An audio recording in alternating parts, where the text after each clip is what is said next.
고사성어에 호가호이란 말이 있습니다. 여우가 호랑이의 위세를 빌려 거들먹거린다는 뜻이죠. 기원전 4세기 초엽에 중국 초나라 선왕 때의 일입니다. 어느 날 선왕은 위나라에서 사신으로 왔다가 그의 신하가 된 강을에게 물었습니다. 위나라를 비롯해서 북방의 나라들이 우리나라 재상 서해유를 두려워한다면서요. 이때 강을은 폐하 그렇지 않습니다 라면서 다음 같은 이야기를 해드렸습니다. 폐하, 호가호이란 말을 알고 계십니까? 어느 날 호랑이한테 잡혀먹게 된 여우가 이렇게 말을 했답니다. 뇌가 나를 잡아먹으면 나를 모든 짐승의 우두머리로 정하신 천재명을 어기는 것이다. 그러니 너는 천벌을 받는다. 내 말이 믿기지 않는다면 내 뒤를 따라와 봐라. 나를 보고 달아나지 않는 짐승은 한 마리도 없을 것이다. 그래서 여우는 앞에 가고 호랑이는 그 뒤를 따라가기 시작을 했습니다.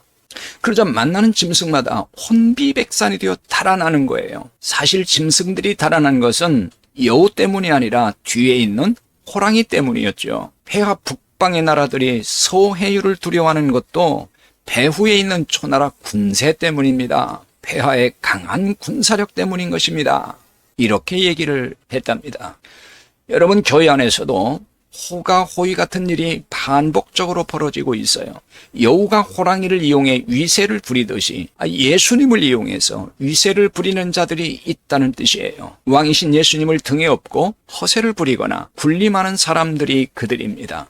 군림하는 것도 부족해서 예수님의 이름을 팔아 부당한 이득을 챙기기도 하고 교묘하게 헌금이나 공금을 빼돌려 치부하는 파렴치한 이들도 있다는 것은 공공연한 비밀이에요. 교단의 지도자 중에도 있고 또 지교회 목회자나 직분자에게도 있다는 말을 듣긴 합니다만 정말 저는 이거 믿고 싶지도 않고 믿기지도 않습니다. 과연 그런 일이 있을까 싶어요. 그런데 사실 또 알고 보면 왜 그렇게 교권 싸움을 하는 걸까? 이거 생각해 보면은 참 궁금해집니다. 특정한 자리를 차지하면 전리품이라도 챙길 수 있어서 그렇게 분쟁하는지 모르지만요. 정말 이건 아닌 거죠. 모든 그리스도인, 특히 교계 지도자들은 십자가를 지고 주님을 따르는 제자들이 아닙니까? 교단 총회장이나 여러 교단의 장자리는 호가호유의 자리가 아니라 무거운 십자가를 지고 섬겨야 하는 자리죠. 그런데 이전 투구해서라도 자리 쟁탈전 하는 이유가 참 궁금해집니다. 그 힘들고 어려운 자리를 서로 맡겠다는 현상을 아름답게 봐야 할지 아니면 사악하게 봐야 할지 정말 헷갈립니다. 몇 년 전에 초대형 교회 담임 목사직을 아들에게 물려준 것에 대해서 정말 말이 많았죠. 그런데 아들에게 승계한 원로 목사의 변이 더 가관이에요.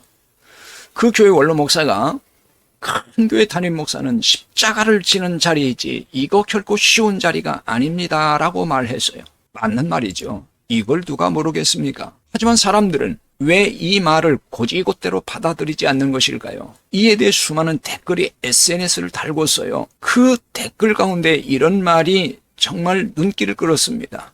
그 어려운 십자가 당신 아들에게 지우지 말고 나에게 지게 하라, 이런 말입니다. 십자가를 운운하며 불법을 행하거나 탐욕을 부리는 것은 호가호이가 아닐 수가 없습니다. 십자가를 지는 것이라고 말해도 믿지 못하는 현실이 된 것은 십자가를 이용하여 너무 많은 걸 누리고 있기 때문이 아닐까요? 가진 것이 많고 누리는 것이 많은 교계 지도자들이 적지 않습니다. 이들 중에는 하나님께 복받은 것이라면서 호가호이합니다. 복받아 소유와 누리는 것이 많다면 복을 받지 못한 이들에게 좀 나눌 수 있도록 통 크게 내려놓으시면은 주님께서 얼마나 기뻐하실까요? 복받았다고 자랑만 하시지 말고 가난한 목회자들에게 나누어 주면 어떨까요? 모든 게 주님의 소유라고 늘 설교 시간에 외치고 계시니 말입니다.